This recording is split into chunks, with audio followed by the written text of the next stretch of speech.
सुबह का गर्मा गर्म उपमा हो या फिर शाम को वो मीठा मीठा हलवा, सूजी तो हम सबके किचन का एक बहुत ही ज़रूरी हिस्सा है ना?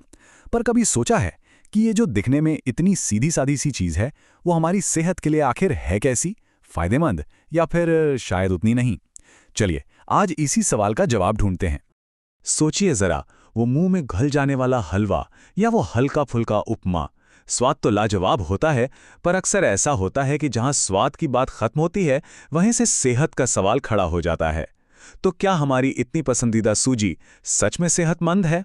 आइए आज इसी सवाल की गहराई में उतरते हैं। तो सबसे पहले ये समझते हैं कि आखिर ये सूजी बनती कैसे है। देखिए, ये असल में ड्यूरम व्हीट मतलब एक खास किस्म का जो सख्त गेहूं होता है ना, उसे दरदरा पीसकर तैयार की जाती है। और शायद यही वजह है कि पचने में इतनी हल्की होती है और किसी भी डिश में क्या खूब ढल जाती है। अच्छा, तो अब मुद्दे पर आते हैं। सबसे पहले बात करते हैं अच्छी वाली खबर की, मतलब सूजी खाने के फायदे क्या क्या हैं। तो इसके फायदे क्या हैं? देखिए, सबसे पहली और बड़ी बात तो ये है कि ये कार्बोहाइड्रेट का एक बढ़िया सोर्स है, मतलब इंस्टेंट एनर्जी। फिर इसमें आयरन और मैग्नीशियम जैसे ज़रूरी मिनरल्स भी होते हैं। कुछ हद तक ये दिल की सेहत के लिए भी अच्छी है। और हाँ, जैसा हमने कहा, ये पचने में बहुत आसान है। और ये जो तुरंत एनर्जी वाली बात है ना, यही इसका सबसे बड़ा प्लस पॉइंट है।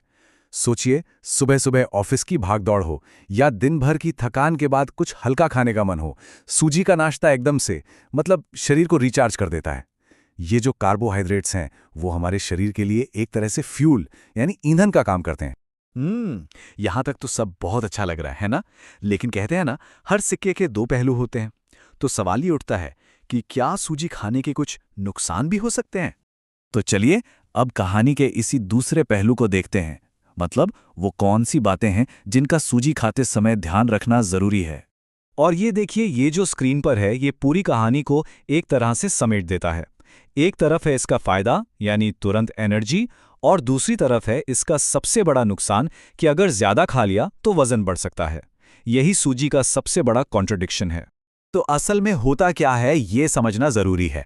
देखिए, सूजी में कार्बोहाइड्रेट तो बहुत है, पर इसमें फाइबर ना के बराबर होता है। अब फाइबर का काम क्या है? वो पेट को भरा भरा महसूस कराता है। तो जब फाइबर नहीं होता तो हम अक्सर जरूरत से ज्यादा खा लेते हैं और नतीजा वजन बढ़ना। तो फिर इसका हल क्या है? मतलब सूजी खाएं या ना खाएं? जवाब है संतुलन। जी हाँ, बैलेंस। तो चलिए अब ये देखते हैं कि ये बैलेंस कैसे बनाया जाए ताकि सूजी के फायदे भी मिलें और नुकसान से भी बचा जा सके। तो सूजी को अपनी डाइट का हिस्सा बनाने का सही तरीका क्या है? यहाँ कुछ आसान सी बातें हैं। पहली, इसे नाश्ते में या फिर किसी हल्के फुल्के मील की तरह खाना सबसे अच्छा है। दूसरी, कोशिश करें कि इसे सुबह या दोपहर में ही खाएं ताकि दिन भर में इसकी एनर्जी यूज हो जाए।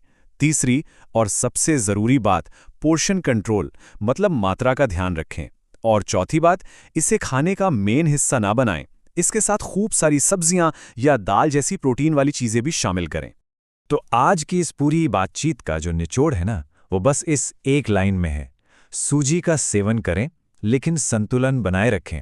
और सच कहूं तो ये नियम सिर्फ सूजी पर नहीं, बल्कि सेहत से जुड़ी लगभग हर चीज़ पर लागू होता है। और आखिर में एक सवाल छोड़कर जा रहा हूं, हम सबके सोचने के लिए। जब हम सेहत और खाने पीने की बात करते हैं, तो इस संतुलन शब्द का असली मतलब क्या होता है? क्या यह सिर्फ कम या ज़्यादा खाना है, या फिर सही वक्त पर सही चीज़ों के साथ खाना है? इस पर सोचना तो बनता है।